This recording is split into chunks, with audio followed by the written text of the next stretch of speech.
Did you know the heart of Star Wars was shaped by someone who wasn't George Lucas? Let's dive into Marcia Lucas.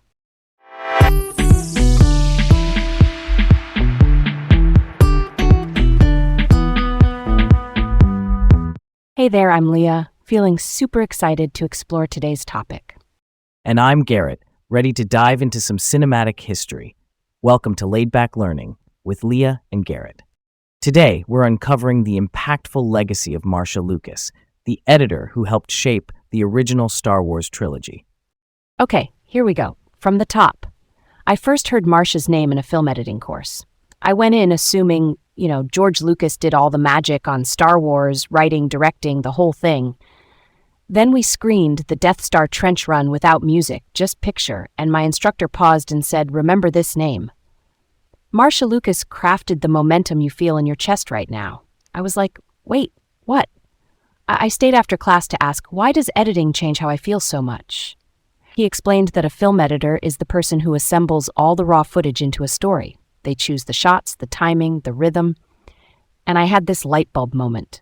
The editor is the heartbeat, not just the cleanup crew. From then on, every time Han Solo swoops back in at the end, I think about timing and reaction shots, and how someone, in this case Marcia, made 1,000 tiny decisions so we'd cheer at exactly the right second. Let's set the scene a bit. A film editor is the craftsperson who takes all the filmed material and shapes the story, pacing, clarity, and emotion. When you hear folks say dailies, that's the raw footage shot each day, and a rough cut is the early assembled version that shows the structure before fine-tuning. Marcia Lucas was exceptional at turning that raw stuff into a clean, emotional ride. Marcia's best known for Star Wars and Return of the Jedi, but she also worked with Martin Scorsese, the director behind films like Taxi Driver and New York, New York. And of course, she collaborated with George Lucas, writer-director of Star Wars and American Graffiti. People in the industry praised her sense of story rhythm and empathy for characters. That's editor speak for knowing when to linger on a face or cut to a reaction so the audience really feels it. She came up through the Motion Picture Editors Guild, which is the union for editors and post-pros. Her path started at Sandler Films, where she cut promotional reels and trailers. That's like the boot camp of speed and clarity. Those early gigs teach you to be decisive, and later on, that decisiveness is exactly what you need when the clock is ticking on a big feature. All right, on to her early life and how she stepped into the craft. Marcia Lou Griffin, later Marcia Lucas, was born in Modesto, California, and spent time growing up in North Hollywood. Her family had some early instability. Her parents divorced when she was little. But that proximity to Los Angeles meant the film world wasn't far away. By 1964, thanks to a California State Employment Office referral, she landed at Sandler Films as an apprentice film librarian, then quickly moved into assistant editor work. Notably in 1967, under editor Verna Fields, who was a major mentor figure in New Hollywood, she worked on a U.S. government documentary called Journey to the Pacific. That's where she met George Lucas, who at the time was also an apprentice editor. It's kind of wild how that one project set off a chain of collaborations that would reshape blockbuster cinema. From there, she picked up experience on films like The Rain People for Francis Ford Coppola, who, quick ID, is the director behind the Godfather series and was a central figure of the New Hollywood movement. She also had a credit on Medium Cool, Haskell Wexler's verite-style drama. Cinema verite just means a naturalistic, documentary-influenced way of shooting that demands a lot from the editor to create structure. By 1971, she was assistant editor on THX 1138, George Lucas's first feature. She later said it felt cold and emotionally distant to her, which is interesting because it foreshadows her compass. She consistently pushed for emotional clarity, which becomes her signature on later films. Then came American Graffiti in 1973. Verna Fields had roughed a pass and left the project, so Marcia edited alongside George Lucas and Walter Murch. Murch, by the way, is a legendary editor and sound designer. They tightened the film to the contractual 110-minute runtime. She earned an Academy Award nomination for that, which is a huge industry signal. She'd arrived as a major talent. And she wasn't working in a vacuum. Around this time, she also cut for Martin Scorsese. She edited Alice Doesn't Live Here Anymore, a character-driven drama, Taxi Driver, that intense urban portrait that netted her a BAFTA nomination. BAFTA is the British Academy's awards. Then New York, New York, a stylized musical she helped finish after editor Irving Lerner died. Let's switch it up and drop into Star Wars, because this is where her legend is cemented. In 1976, the first editor George hired, John Jimson, known for A Hard Day's Night, didn't mesh with the material. George described his own shooting style as documentary-like, which meant, lots of loose coverage that needed aggressive shaping. Mid-June, he let Jimson go. That's when Marcia stepped in. She wasn't originally slated to edit Star Wars because she expected to have a baby after cutting Taxi Driver. But when that didn't happen and the schedule shifted, she became available. George hired her, and she immediately tackled the Battle of Yavin, the Death Star assault. The idea was to cut it early so Industrial Light and Magic, or ILM, the visual effects company, could plan exactly which shots to build. Editorial drove the VFX checklist. That's pretty cool, right? It took her about 8 weeks to sculpt that battle. Pictures sifting through roughly 40,000 feet of pilot dialogue and cockpit plates, then interleaving those with control room reactions and dogfights. She clarified who was where and why it mattered. That's geography, motivation, and payoffs. Without that clarity, you just have noise. With it, you get stakes and momentum. George then brought in Richard Chew, who is a top-tier editor, to refine the first hour and later the post-Death Star dogfight. And at Brian De Palma's suggestion, Paul Hirsch joined as a third editor. De Palma, quick note, is the director of Carrie and Scarface, so you've got this editorial triad under George's supervision, each handling different sections, all chasing the same feeling of clarity and fun. There's this great detail about the North Point Theater test screening. Marcia told George, if the audience doesn't cheer when Han Solo returns at the last second to save Luke, the movie doesn't work. That's a crystal clear pass-fail metric for an editor. Treat the cheer like proof the setup and timing are right, and they nailed it. Her instincts weren't limited to action.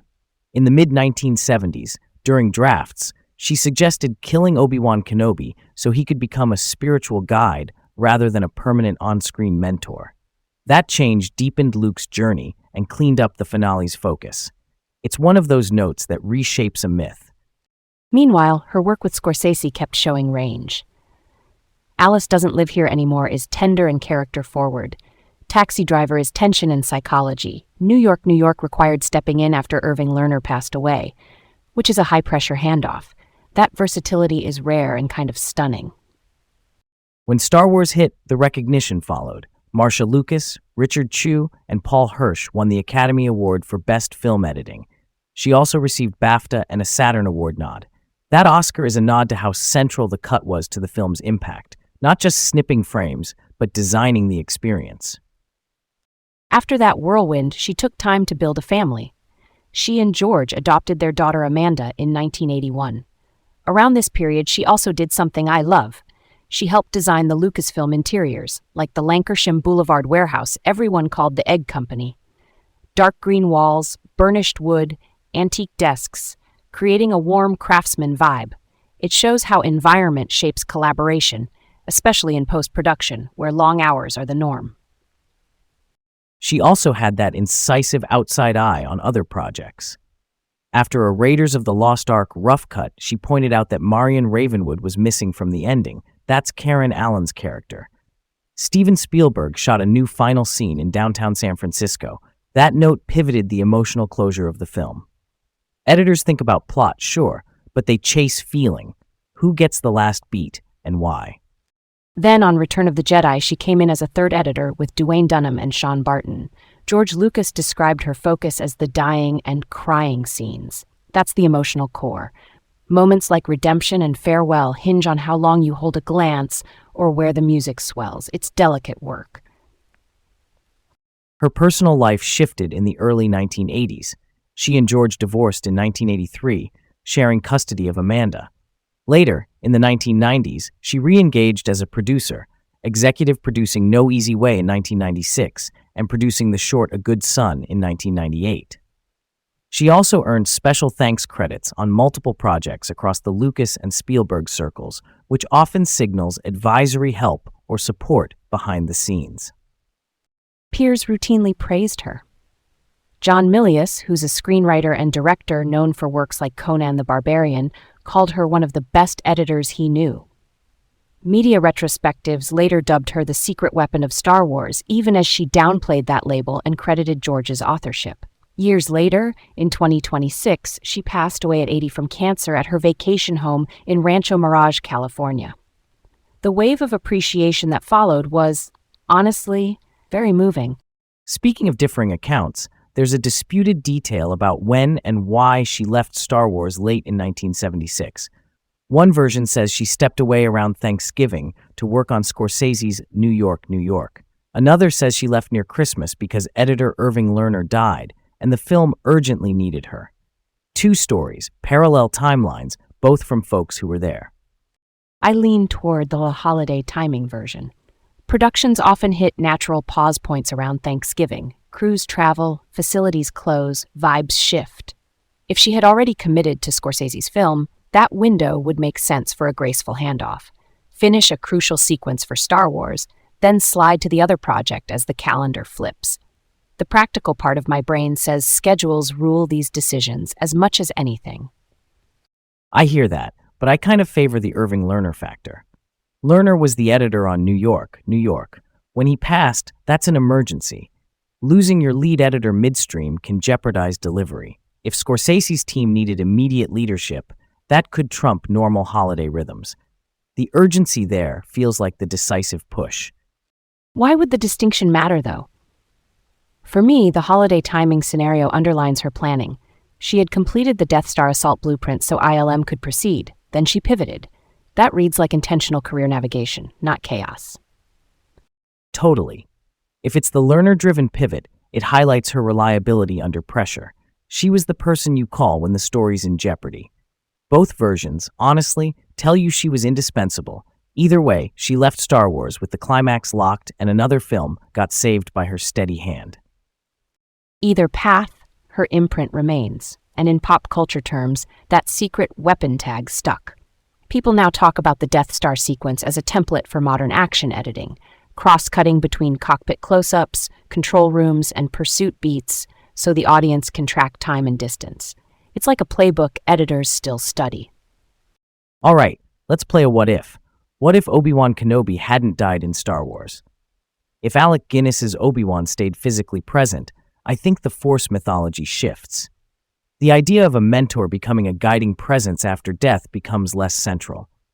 Maybe we don't get that clean handoff to faith in the finale, and Luke's trench run leans more on tactics than trust. The saga's spiritual spine might be thinner. I picture Luke's arc changing a lot. With Obi-Wan alive, Luke keeps training wheels energy longer. The story might juggle rescue the mentor logistics in climaxes, which steals focus from Luke standing on his own. And in The Empire Strikes Back, if Obi-Wan is still physically around, maybe Yoda's role softens. Fewer mysteries, fewer tests of patience. It turns a rite of passage into more of a classroom. Yeah, and the final beats of A New Hope change tone. Without Obi-Wan's sacrifice, the emotional stakes might feel less mythic and more procedural. Also, Marcia's editorial design of that finale relies on Luke being isolated. Cut to cockpit, cut to Vader closing in, cut to control room, back to Luke breathing and committing. If Obi-Wan is radioing advice from the next X-Wing over, that quiet courage moment doesn't hit the same. Real talk, keeping Obi-Wan alive might have made the original movie safer. But the bolder choice, letting him go and transforming him into a mythic guide, gives the whole series room to breathe. It opens the door to legacy, memory, and belief becoming active forces in the story. That's big. Thanks for tuning in. Keep exploring and stay curious. And don't forget, the magic of film is often in the details. Till next time on Laid Back Learning with Leah and Garrett.